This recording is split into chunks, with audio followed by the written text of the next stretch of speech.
Pemirsa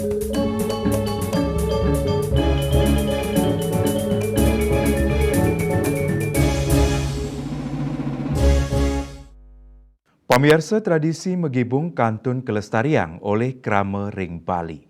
Punika taler sani kepanggih ring desa adat Penglipuran.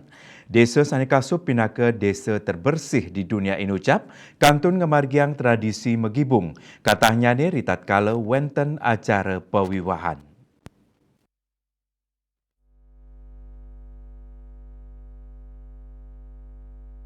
Kalian desa adat Penglipuran Iwayan Budiarte Mawasang, tradisi megibung sampun ketami krama Penglipuran dukerin. Megibung kemargiang oleh krama Penglipuran, ritat kala wenten upacara utawi karya ageng ring pura, miwah ritat kala ngerauhin bebanuan utawi desa lianan sani medue paiketan adat.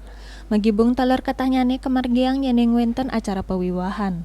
Nanging krama sane nyarengang megibung ring acara pewiwahan inucap, wantah rauh saking peduluan saha prajuru desa, sawetara kali dasa diri. Megibung kemargiang ring bale sake-6.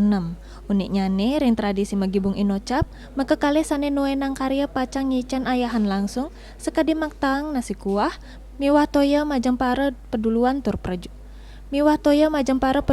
prajuru. Ring megibung inucap, ajangan kesiagayang majeng petang diri, sane mendaging nasi miwah darang nyane. Ngenini nuger-uger megibung inggih punika nenten dados ngirienin ngajeng. Punika taler yening sampun puput nenten dados ngeriyin budal saking genah melinggih santukan patut memargi sinarengan. Lianan punika ritat kala ngajeng nenten dados ring dhuwur ajengan. Dayu swasrina Bali Pos nguning ngayang.